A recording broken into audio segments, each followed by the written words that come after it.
Well, this is the official official episode of What's Up, Pops.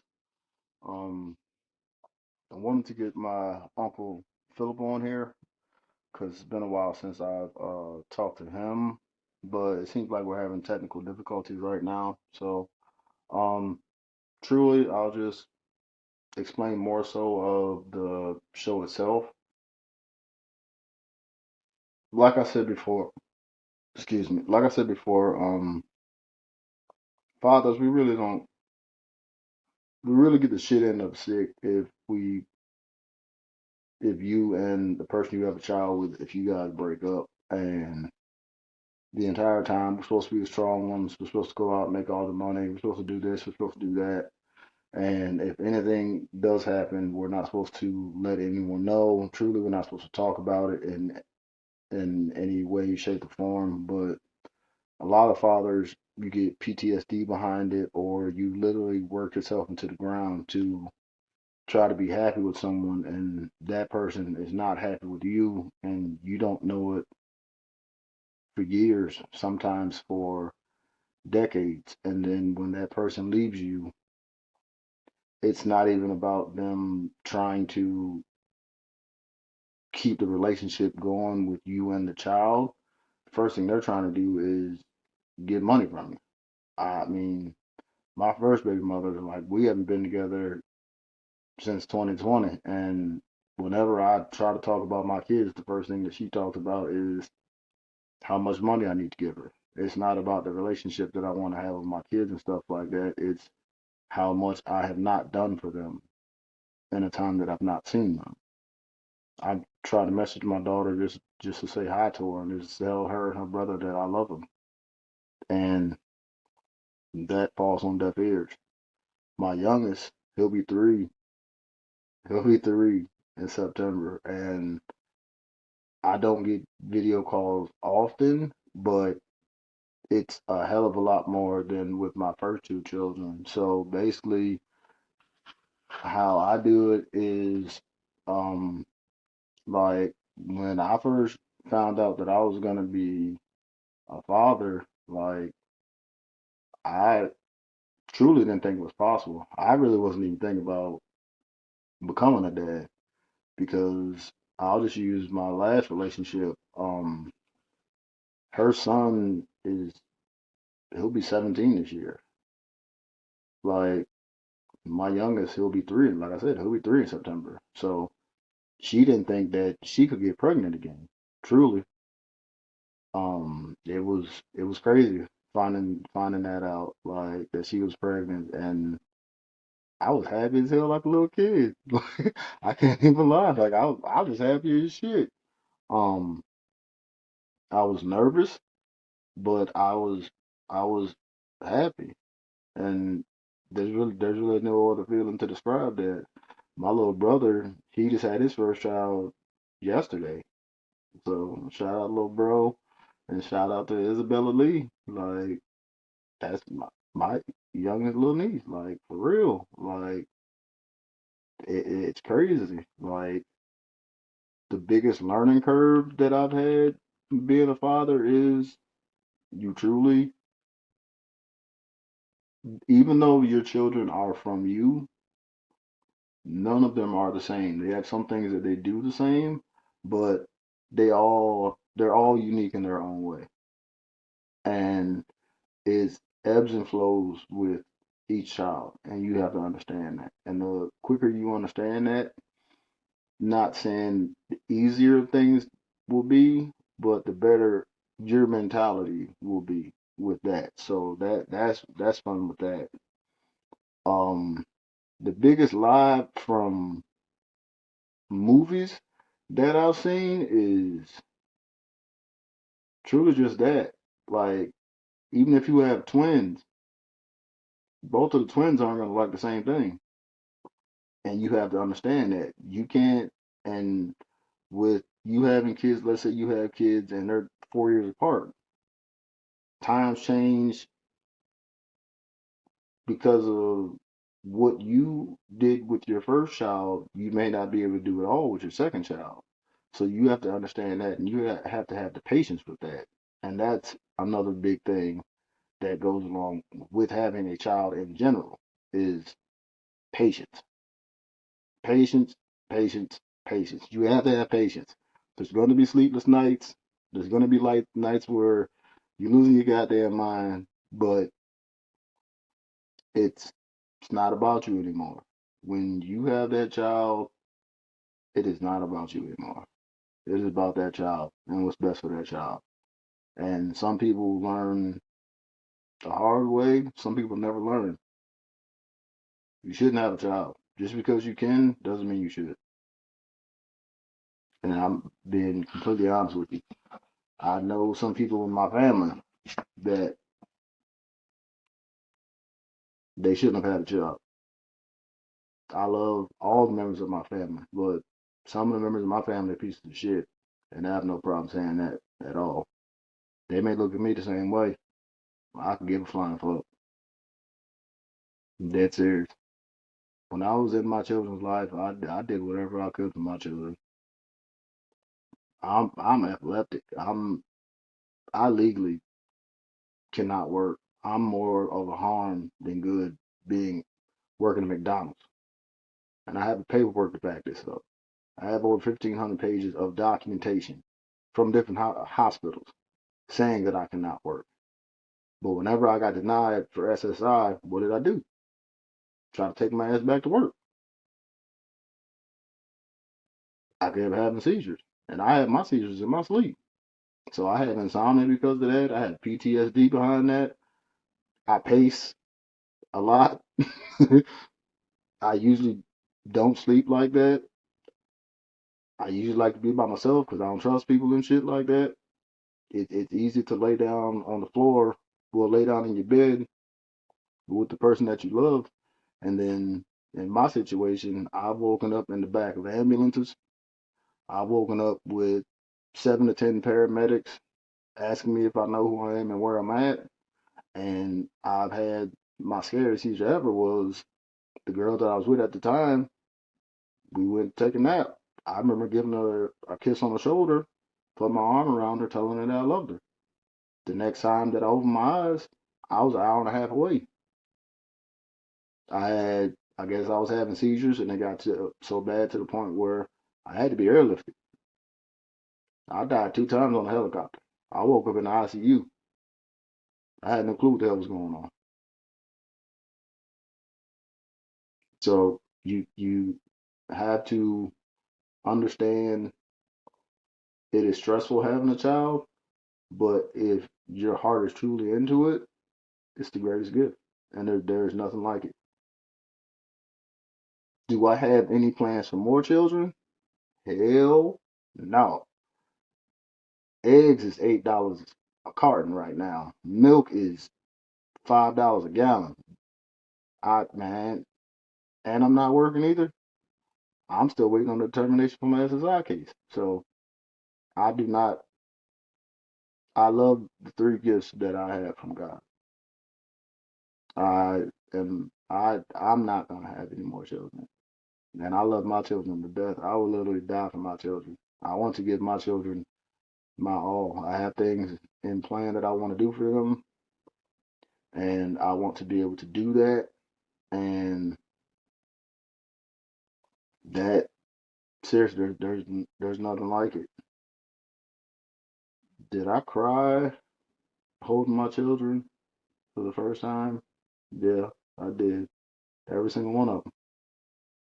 Every single one of them. And all of my kids look like me. I was just talking to, we'll say Kay. I was just talking to her last night. She's talking about how my youngest looks like her dad. He's just light skinned. I was like, no, he looks like me. He's looked like me from day one. And that is one thing about my kids. I have strong genes. All of my children look like me. They are just light skinned. From my oldest, Janessa, to my youngest, Caston. They all look like me. They are just light skinned. There's nothing like that. My biggest worry about being a dad truly is what's happening.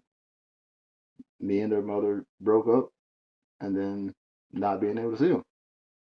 And it sucks because it puts you in an awkward position because if you try to see your kids, like I'm over 1,000 miles away from all of my children right now. If anything happens to them, unless their mother's telling me, I have no clue. I'm not a big fan of social media and stuff like that, especially with my seizures. I like to be more of a private person, but if something does happen, the only way I would know is their mothers would have to tell me. And my first baby mother, she doesn't like to tell me.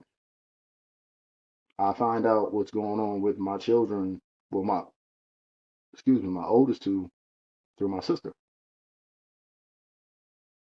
My daughter, I guess she gets really bad migraines. I guess she had a migraine so bad last year they had to put her on a ventilator. I didn't find this shit out for like 3 days. My daughter could have died. I would have got the blame for that shit. It's really that simple. I would have got the blame for that. I haven't seen my oldest two children 5 years now. And it's always said that I can come and see them whenever. I have to be working regularly. I have to have the money to come and see them. I'll message my daughter about shoes or whatever. I'll ask her what she wants for her birthday. Don't hear anything because I'm blocked from talking to my daughter. But my daughter has social media.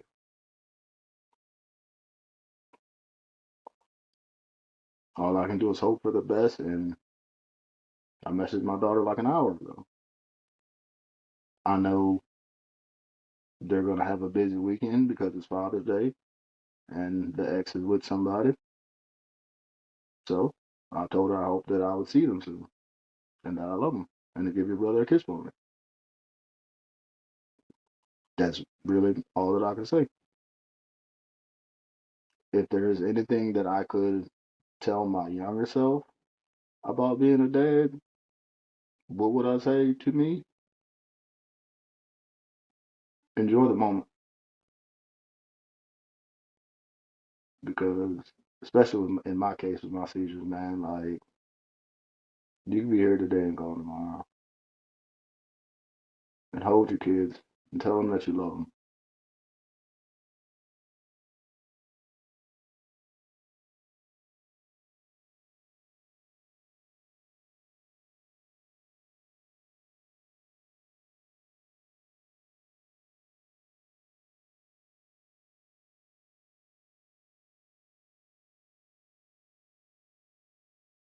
But yeah, just to tell them that you love them and go from there. The most fun aspect of being a dad, truly, man, is when you get to act like a kid yourself and your kids love it. I know if I was to see Caston right now, me and him would be running around everywhere in the front yard, going crazy, going crazy, and he would love it, and his mom would love it as well too, because it gives her a break and lets her relax and let her just kick it and lets her just be around and know that I have her back no matter what. And that's the biggest thing. That's that that's the biggest thing.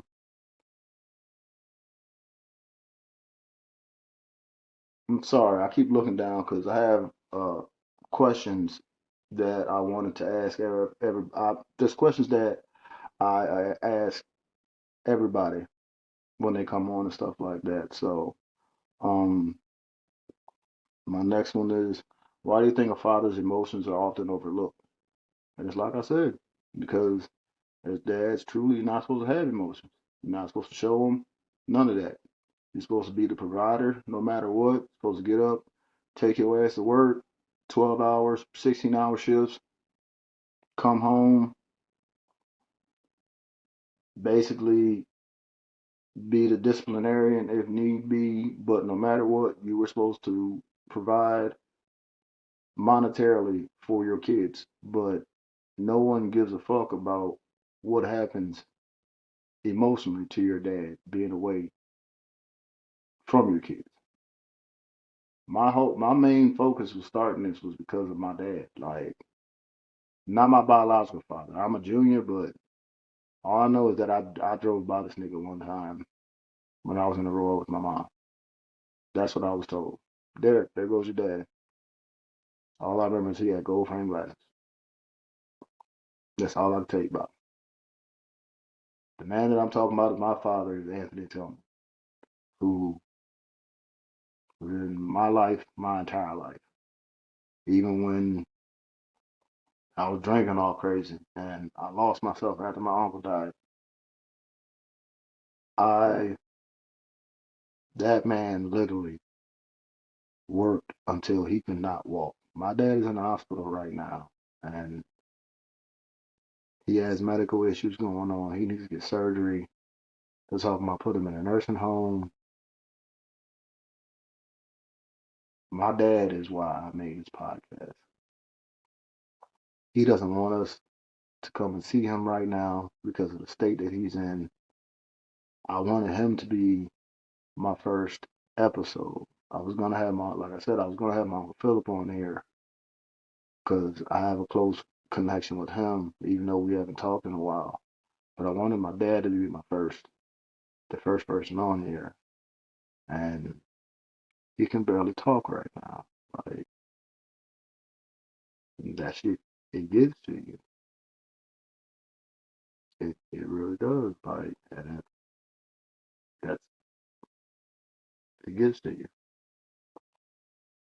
And if I had a day, a week, or a month off, and I could have the kids, what would I do?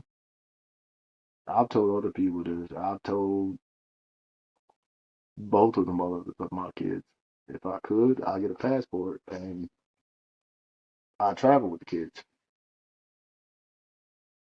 There's so much negativity and racism going on in America right now.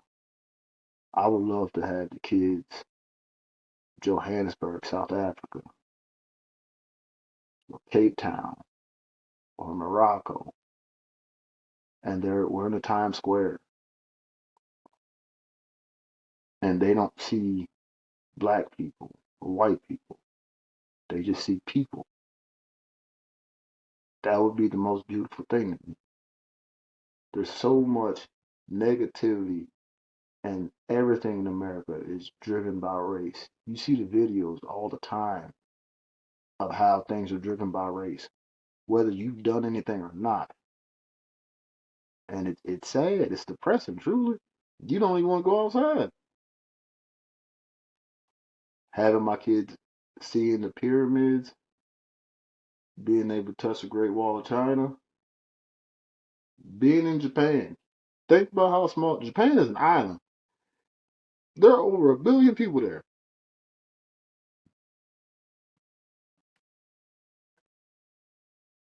and they're not all Japanese. And we hear about racism every day. People get killed in every state, every day in America because of the color of their skin. We have the ICE stuff going on right now. The president told us he was going to do this shit. People voted for it. Now they're upset about it. I would love to take my kids to a place where they don't have to worry about that. Whether it be for a weekend, truly, I'd rather do it for like 2 weeks, where they just they don't see color. They just see people. Being in like London, Germany, or something like that, Brazil, Venezuela, like anywhere in South America would be fun. But to me, with me being black, anywhere in Africa would be fun. South Africa would be the shit. And then actually seeing like lions. Yes, of course we gonna be in cages and shit like that because we ain't hell no, we ain't going on no No Zulu tripping nothing. Hell no, we ain't doing that. Well, the guys like that, and that's all. Or seeing an actual elephant in the wild, not behind cages. Seeing actual giraffes. Being in Australia. Seeing more kangaroos with my kids. Like, and they're just enjoying the moment. They're not worried about the people that are around them. They're just enjoying the moment.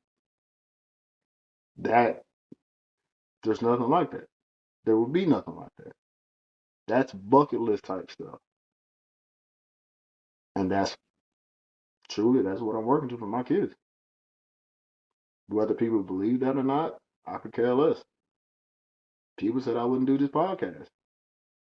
I've been writing a book for the last about a year or so, about my life because I believe everybody should write a book about their life. There's 8 billion of us. So a lot of us got the same story. It's just there's certain things that are different. Why not talk about it? Why not have the conversation? How is that so hard? You never know what someone's going through, especially if you don't try to talk to somebody. You just assume. And that's what most people do, especially nowadays with social media and all that. People have lost their damn minds. And it's sad. Like I feel so bad for my kids growing up in this, man. Like we didn't have social media when I was growing up, man, watching the Power Rangers and stuff like that, man. Like we did this new age of stuff that's going on. We would not. That was not something that we had to think about at all. And now that's all you hear about is the negativity in the world. That is all that you hear about. So this is why I started this show. It's for people like my father. It's for people. It's for men that I looked up to. Truly, my uncle Desmond, my uncle Philip. Because when my mom and dad broke up, we had the choice of who we could stay, who we could go with, my mom or my dad. All me and my brother knew was it was mom and dad. We were all together. It was all five of us. I got a younger brother, a younger sister, my mom, my dad. We were all together. And then my mom and sister wanted to leave. It was me, my brother, and my dad.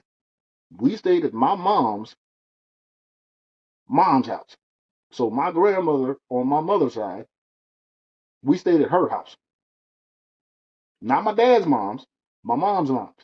We stayed there with my uncles, my uncle Philip and my uncle Desmond. Those are the men that I looked up to. My swagger, how I talk, me cutting my hair and all that stuff.